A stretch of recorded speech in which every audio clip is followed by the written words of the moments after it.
Hi everyone, welcome to education point. So जैसे कि आपको पता है कि हम क्लास 12 की जो एनसीईआरटी है हिस्ट्री की, उसे कवर कर रहे हैं। एंड इस बुक के जो है टोटल 3 पार्ट्स हैं एंड उसका सेकंड पार्ट हमने यहाँ पे स्टार्ट किया था।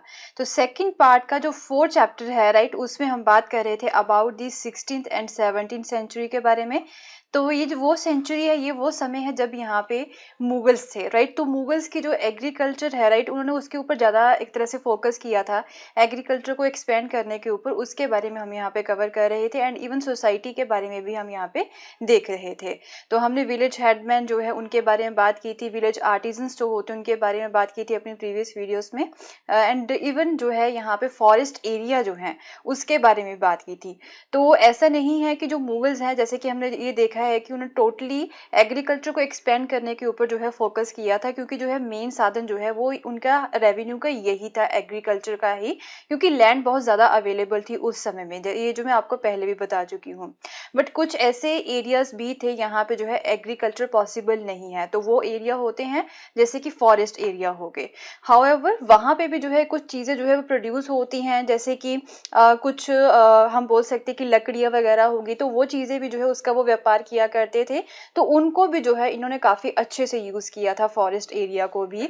एंड इवन आर्मी के लिए भी जो है इन्हें यहाँ पे एलिफेंट्स की जरूरत रहती है, तो एलिफेंट जो है ये उन्हीं लोगों से जो है वो लाया करते थे। मीन उन्हें बोला करते थे कि आप हमारे लिए एलिफेंट्स वगैरह लेके आए एज ए गिफ्ट राइट। तो इस तरह से चीज़ें जो है ये एक्वायर किया करते थे। तो ये सारी चीज़ें हम यहाँ पे कवर कर चुके हैं एंड उसी चैप्टर को जो है आज हम यहाँ पे आगे कंटिन्यू करेंगे। एंड अब बात करेंगे एक अनदर सेक्शन जो था सोसाइटी का, एंड इवन हम ये भी बोल सकते हैं the most important section of the society, वो थे जमींदार राइट। अगर कोई भी यहाँ पे जो सोसाइटी है एग्रीकल्चर के ऊपर बेस्ड है, एग्रीकल्चर सोसाइटी है, तो उसमें जो जमींदार होते हैं उनका मेन रोल होता है। तो अब जमींदार्स के बारे में जो है इस पर्टिकुलर चैप्टर में हम यहाँ पे कवर करेंगे। सो चलिए स्टार्ट करते हैं। So our story of Asiatic relations in Mughal India will not be complete without referring to a class of people in the countryside that lived off agriculture। जैसे कि आपको बता ही चुकी हूँ कि ये ऐसी क्लास थी लोगों की जो कि एग्रीकल्चर के साथ जो है बहुत ज़्यादा अटैच थी, but did not participate directly in the process of agriculture production. But ये वो लोग हैं जो कि डायरेक्टली जो एग्रीकल्चर का जो प्रोसेस होता है उसमें जो है वो डायरेक्टली पार्टिसिपेट नहीं करते हैं। तो डायरेक्टली पार्टिसिपेट कौन करती है? जो पीजेंट्स होते हैं, जो यहाँ पे जो लेबर होती है वो यहाँ पे डायरेक्टली पार्टिसिपेट करते हैं। बट ये जमींदार जो होते हैं ये डायरेक्टली पार्टिसिपेट नहीं करते हैं। तो इन्हें हम क्या बोलते हैं? These were the zamindars who were the landed properties right. इनकी अपनी लैंड थी, ये ओन करते थे लैंड को, and who also enjoyed certain social and economic privileges. And ये जो जमींदार की जो क्लास थी ना, ये उस समय में हाई सोसाइटी में आया करती थी। ओके, इनके पास अपनी लैंड थी, बहुत ज़्यादा लैंड अवेलेबल थी, एंड इन्हें कई सारे सोशल एंड इकोनॉमिक प्रिविलेजेस भी जो है वो यहाँ पे मिलते थे। एंड इन्हें जो है रूरल सोसाइटी में एक सुपीरियर स्टेटस जो है वो दिया गया था। एंड इवन एक और ये चीज़ थी कि कास्ट बेस्ड जो है ना, एक तरह से कास्ट का भी एक फैक्टर रहता है, जिसकी वजह से इनका जो जमींदार का जो स्टेटस था ना वो काफ़ी ज़्यादा एलिवेटेड था, काफ़ी ज़्यादा हाई था। So caste was one factor that accounted for the elevated status of zamindars. And another factor was that they perform certain services for the state। तो अनदर फैक्टर ये था इनके हाई स्टेटस का कि ये जो स्टेट के लिए, मीन जो स्टेट के साथ जो है ना इनका डायरेक्ट रिलेशन हुआ करता था, उनकी जो है ना ये खिदमत किया करते थे, मीन सर्विसेज किया करते थे, मीन जो रूलर्स हैं उन्हें ये खुश करने की कोशिश करते रहते थे। तो इसकी वजह से भी जो है ना रूलर्स ने इन्हें काफी हाई स्टेटस जो है सोसाइटी में यहाँ पे प्रोवाइड करवाया था। तो ये जो जमींदार होते हैं ना, इनके पास कुछ जो है हम बोल सकते हैं कि पर्सनल लैंड्स होती हैं, एक्सटेंसिव पर्सनल लैंड्स होती हैं। उन पर्सनल लैंड्स के लिए एक टर्म यहाँ पे यूज की जाती है जो कि आपके लिए एग्जाम पॉइंट ऑफ व्यू से बहुत ज्यादा इंपॉर्टेंट है। यूपीएससी प्रीलिम्स में जो है ये जो टर्म्स वाले क्वेश्चन है ना वो बहुत ज्यादा पुट किए जाते हैं, तो ये आपको याद रखनी है। स्पेशली जो मुगल सोसाइटी है ना, वहां से ये जो टर्म्स वाले क्वेश्चन है ना बहुत ज्यादा पुट किए जाते हैं। तो जो पर्सनल लैंड्स होती है ना जमींदार्स की, हम बात कर रहे हैं 16th एंड 17th सेंचुरी की, तो टाइम पीरियड को भी आपको यहाँ पे याद रखना है। तो उसके लिए जो टर्म यहाँ पे यूज की जाती है उसे हम बोलते हैं मलकियत राइट। मलकियत का मतलब हो गया प्रॉपर्टी, अगर हम आज की लैंग्वेज की बात करें यहाँ पे। तो So Malkiyat lands were cultivated for the private use of zamindars and often with the help of hired or the service labour. तो इनकी अपनी लैंड हुआ करती थी ये, बट ये खुद उसके ऊपर खेती नहीं करते थे, इन्होंने हायर्ड लेबर जो होती है वो यहाँ पे रखी होती थी। तो ये जो जमींदार थे, जैसे कि आपको बता चुकी हूँ, ये खुद यहाँ पे ऑनर थे, तो ऑब्वियसली सारे जो राइट्स थे उस जमीन को बेचने के, मॉर्टेज करने के, वो इन्हीं के पास ही हुआ करते थे। तो एक तो ये इनके पास राइट था, मीन जो है ये खुद ऑन करते थे प्रॉपर्टी को, उसे सेल कर सकते थे, मॉर्टेज कर सकते थे। एंड उसके अलावा इनके पास जो है ना, इन जमींदार के पास और भी कई सारी पावर्स जो है वो यहाँ पे स्टेट के द्वारा दी गई थी। वो कौन सी थी? Zamindars also derive their power from the fact that they could often collect revenue on the behalf of the state.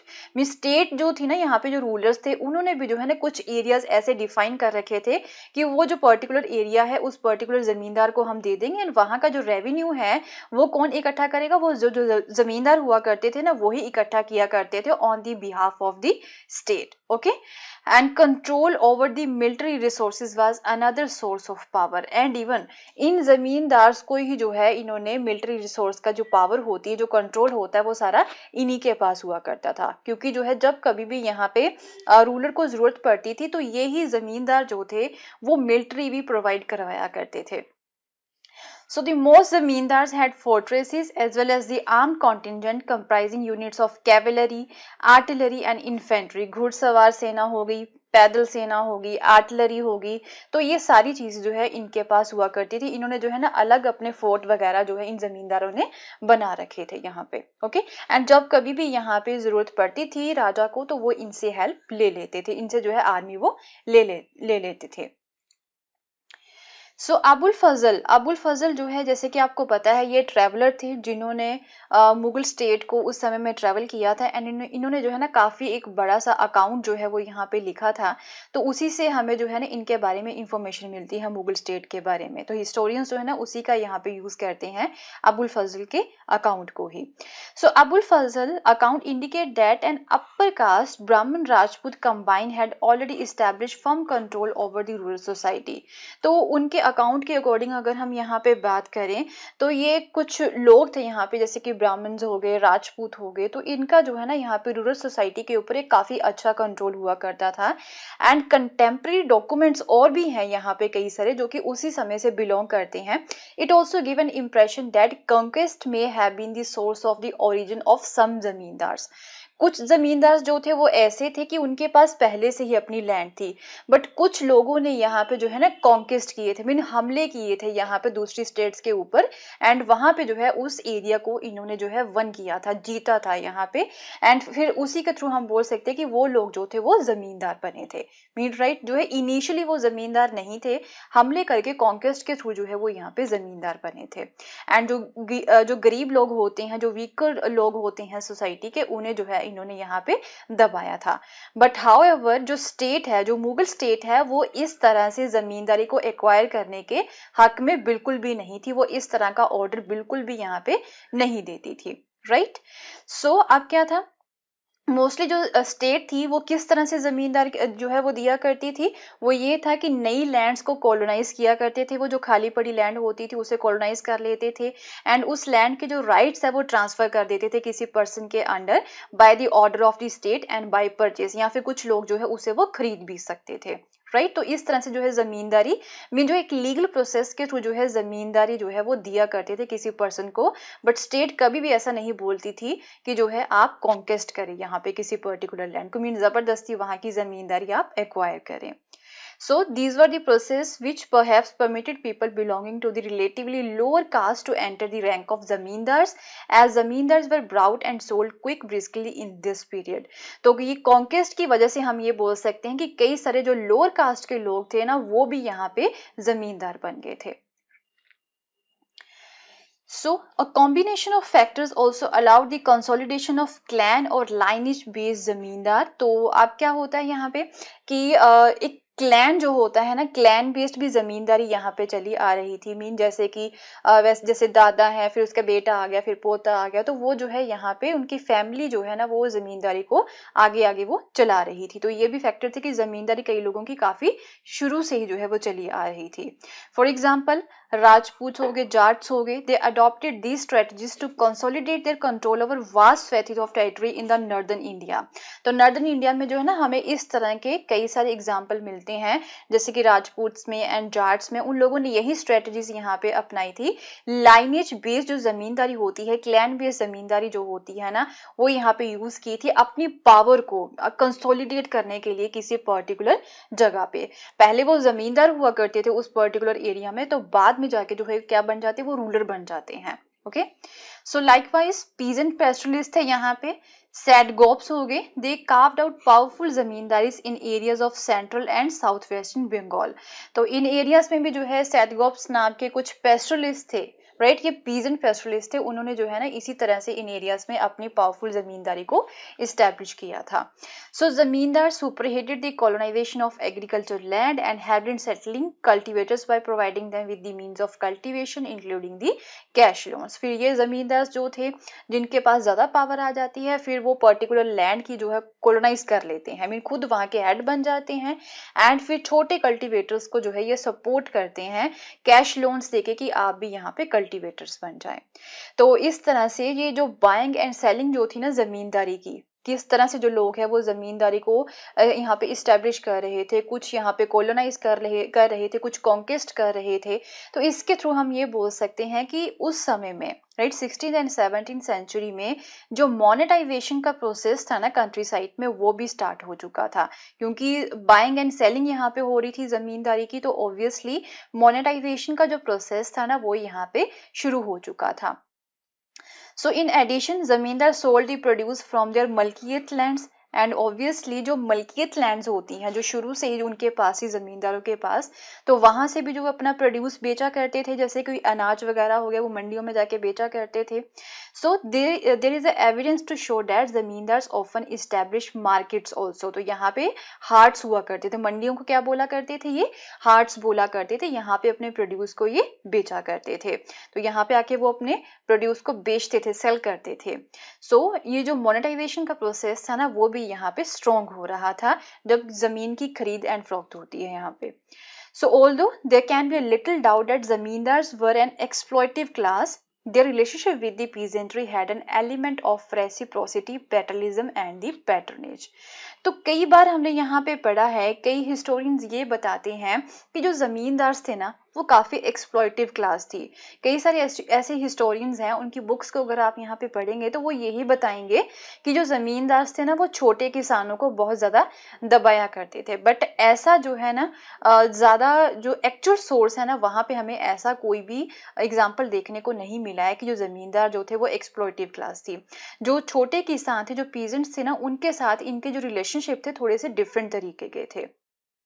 हम एग्जाम्पल भी ले सकते हैं, जैसे कि भक्ति संत थे, राइट, भक्तिज्म जो है वो उस समय में काफी ज्यादा जो है लोगों ने उसे सपोर्ट किया था। तो भक्ति संत जो है ना उन्होंने एक तरह से कास्ट बेस्ड सोसाइटी को कंडेम किया था। ये तो आपने पढ़ा ही होगा भक्तिज्म में कि जो भक्ति संत थे वो कास्ट बेस्ड सोसाइटी को कंडेम करते थे, एंड जो दूसरी और भी कई फॉर्म्स थी ऑपरेशन की, जिससे जो है लोगों को दबाया जाता था, गरीब लोगों को दबाया जाता था, वुमेन की सिचुएशन के बारे में वो बात करते थे। तो इन चीजों के बारे में उन्होंने बात की है भक्ति संत ने, जो कि 16th एंड 17th सेंचुरी से बिलोंग करते हैं।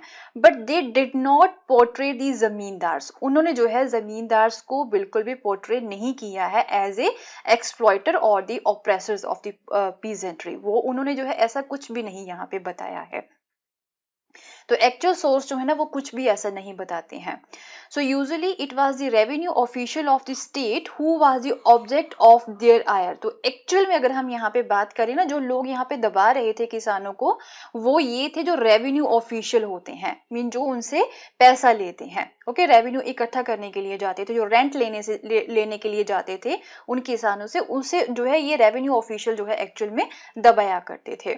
सो सेकंड, अगर हम यहाँ पे देखें, हमें कई सारी एजेरियन अपराइजिंग्स भी जो है नॉर्थ इंडिया में देखने को मिलती हैं 17th सेंचुरी में। तो अगर हम उस एजेरियन अपराइजिंग को एज ए सोर्स मान के चले यहाँ पे, तो जमींदार जो थे ना, उन्हें इवन पीजेंट्स, जितने भी किसान थे, उन्होंने जमींदारों को सपोर्ट ही किया था। अगर ये जमींदार उन्हें दबाते होते तो ये किसान कभी भी जो है इन जमींदारों को सपोर्ट नहीं करते। तो एक्चुअल में जो है कई सारे हिस्टोरियंस ने ऐसा लिखा है, बट एक्चुअल सोर्स जो है ना वो नहीं बताते हैं। ऐसा कुछ भी हमें एग्जाम्पल वहां पे नहीं देखने को मिलता है कि जमींदार जो थे वो पीजेंट्स को दबाया करते थे। राइट। सो नेक्स्ट है हमारे पास अब लैंड रेवेन्यू सिस्टम। थोड़ा सा इसके बारे में भी देख लेते हैं कि किस तरह का लैंड रेवेन्यू सिस्टम था 16th एंड 17th सेंचुरी में। सो रेवेन्यू फ्रॉम द लैंड, जैसे कि आपको पता है, मुगल एम्पायर का एक इकोनॉमिक मेन स्टे था।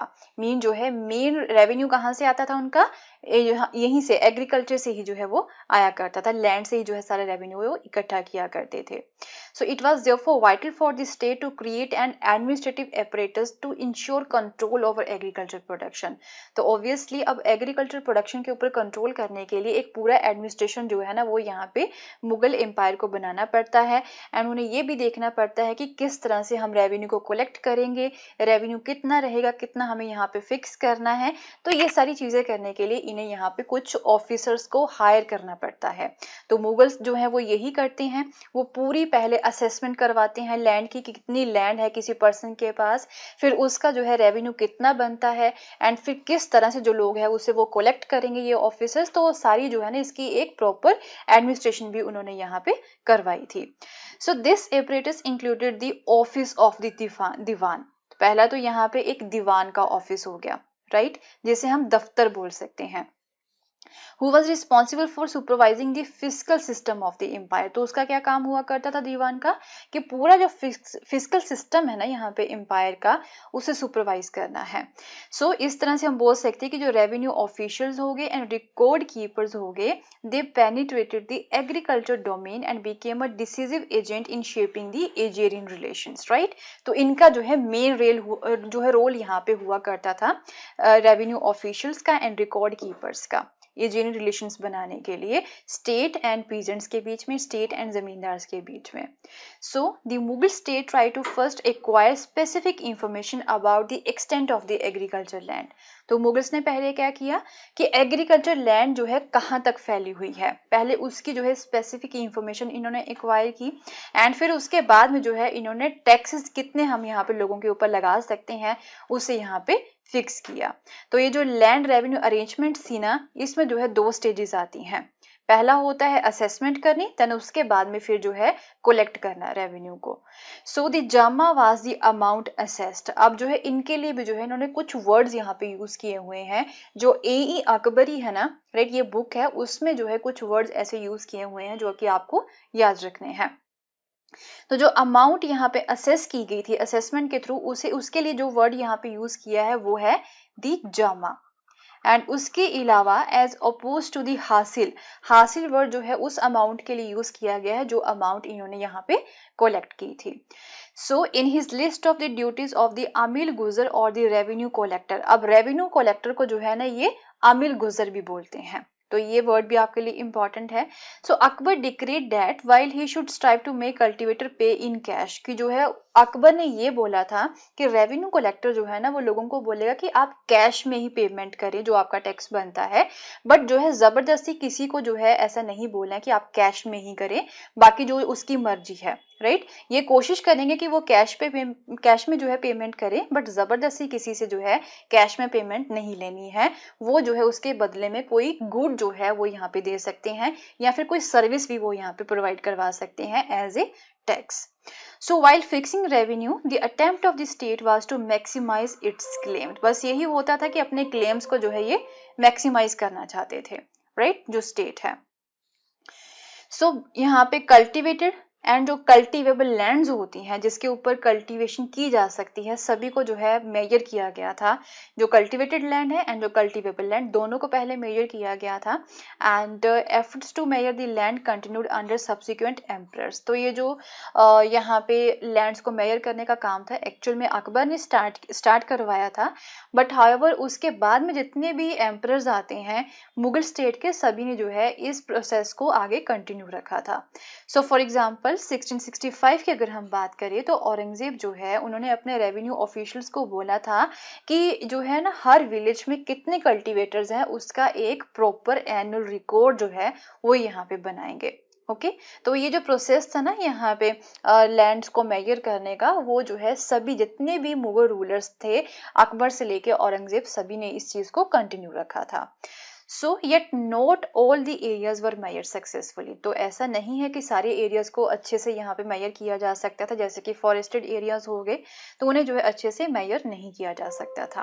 ओके तो यहाँ पे कुछ वर्ड्स जो है वो यूज किए गए हैं। आमीन, आमीन जो है वो बंदा होता है, वो एक ऑफिशियल होता है जो कि यहाँ पे इंश्योर करता है that imperial regulations were carried out in the provinces. तो जो भी रूल्स एंड रेगुलेशन है वो यहाँ पे प्रॉपर तरीके से चल रहे हैं या नहीं चल रहे हैं, लोग उसे फॉलो कर रहे हैं या नहीं कर रहे हैं, ये इंश्योर करना होता है आमीन को।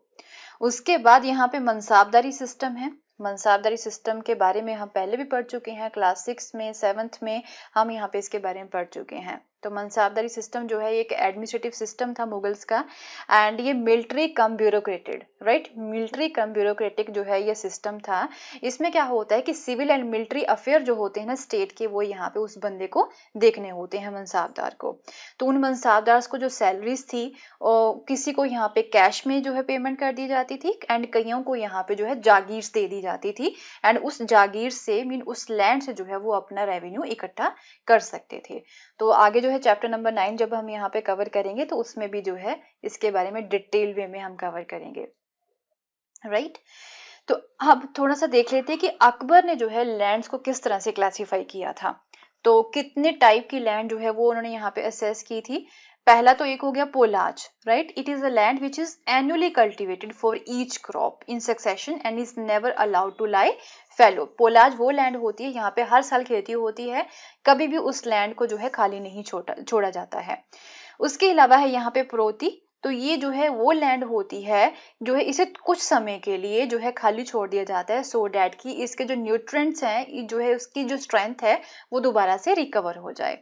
सो चचार जो होती है एक लैंड, ये ऐसी लैंड होती है जिसे जो है 3 से लेके 4 सालों के लिए जो है खाली छोड़ा जाता है, सो डैट कि अपनी स्ट्रेंथ को वो रिकवर कर ले।